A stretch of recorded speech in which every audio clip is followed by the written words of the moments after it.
Good morning. When 2020 began, no one could imagine what a devastating punch COVID-19 would be delivering to our community. As part of the federal government's response, St. Louis County has received $173.5 million in a CARES Act stimulus grant. We have spent countless hours over the past few months working to make sure that these funds made their way to the folks who needed them the most. This pandemic has created three crises: a public health crisis, a humanitarian crisis, and an economic crisis. Today I want to give everyone an update on 7 programs that St. Louis County is administering to address these concerns. We have awarded $2.6 million to food distribution agencies in St. Louis County to provide food to struggling families, and so far we have delivered 3.5 million meals. This work continues. We are working with our regional response team led by Dr. Jason Purnell, who is part of Health Equity Works at Washington University, to help us determine if another round of food distribution is necessary this fall and what that allocation might look like. We have asked residents in some of our historically underserved areas to help us determine how to spend $7 million for expanded access to healthcare services. And this application process for primary care and for mental health services has closed, and we have received 26 applications. The residents who worked with us in the participatory budget process, along with our Department of Public Health staff, will be reviewing these applications, and we'll have more announcements in the coming weeks. We've reserved $4 million to work with federally qualified healthcare centers to expand testing in St. Louis County. And so far, we have awarded funds to People's Health Centers and CARE STL. They each were awarded $578,000 and $1.5 million, respectively, to expand testing for COVID-19 in our underserved areas.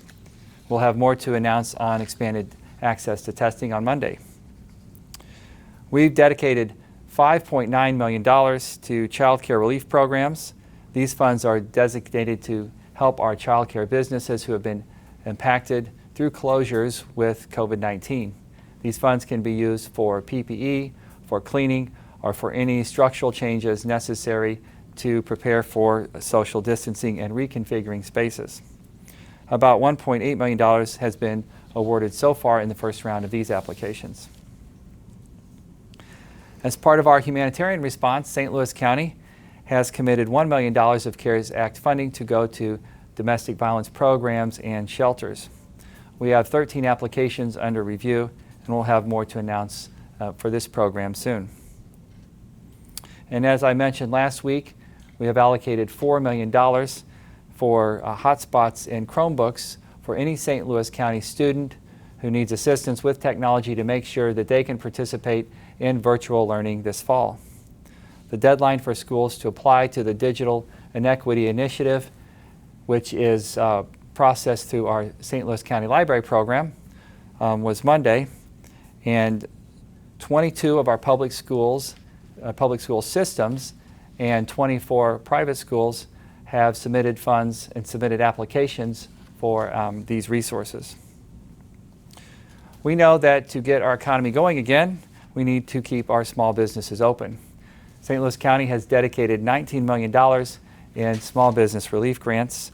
With the help of our St. Louis Economic Development Partnership, we have 40 staff members currently reviewing these applications. So far, we have awarded $8 million, and $4 million has been mailed to small businesses who need help. We have worked closely with the small businesses who have applied to make sure that they meet the criteria for this program, and we must be responsible with these funds to make sure they're going to small businesses who qualify. I am glad to see that these badly needed funds are making it out the door and getting into the hands of small businesses in our community.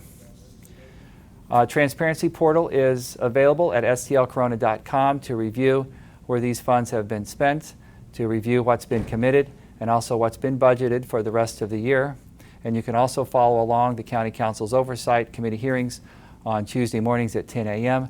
to learn more about their role in recommendations and resource allocation moving forward. We have a lot of work to do, and we will continue our regular updates to the public to make sure that everyone knows what resources are available as we continue to move forward in these very challenging and difficult times. Thank you, and I would be glad to answer any questions. Sam, how important have those CARES Act funds been in the fight against COVID in the area here? It seems to me that you touched a lot of crucial areas. Well, yes, we moved quickly early on with our stay-at-home orders. We moved quickly to prepare the community, and we moved quickly to get these funds allocated as fast as we could, much more promptly than they've been moved in other parts of the country. But we needed help in purchasing PPE early on.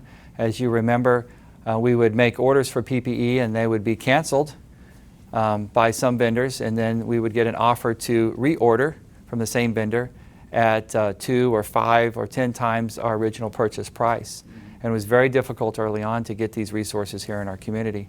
To get access to testing, it's been very difficult to compete for these resources. Once we were able to purchase testing, we're dealing with a backlog of processing because the equipment to process these tests the equipment's overwhelmed and some of it's starting to break down.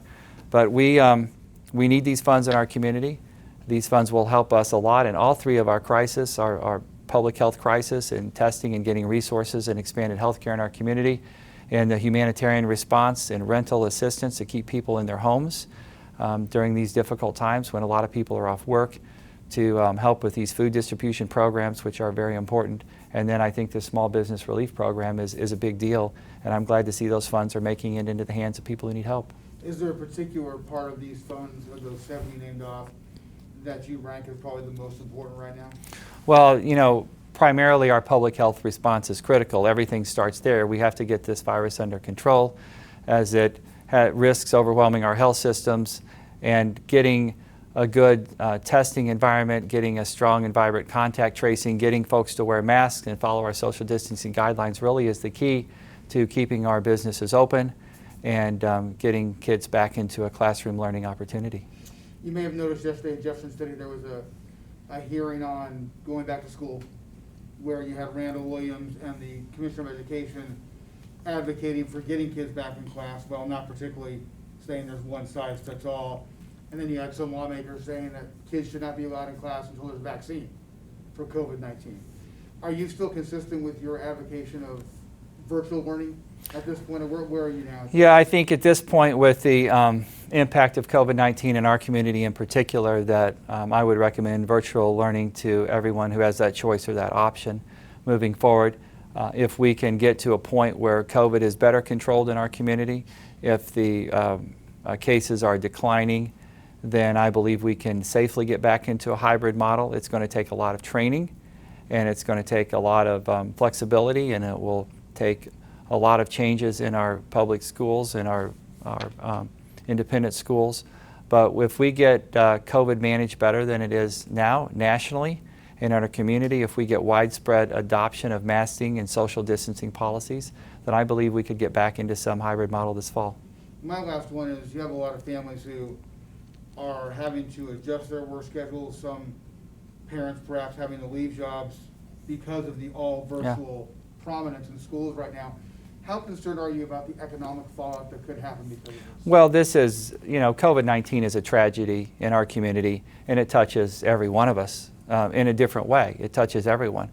It's touched our schools, it's touched our small businesses, it's touched people who've lost their lives or have their loved ones who've lost their lives, and it's tragic in many ways. But I am concerned about the impact schools have in our economic activity and providing a place for kids to be safely while they're learning, so parents and family members can be at work. It's a real and significant issue, and we have to look for other options and alternatives for kids to be taken care of so their parents can continue working. It's a real challenge in our community where I'm absolutely concerned about it. It's one of the many tragedies that this virus has given us. Might there be some more funding in that area at some point?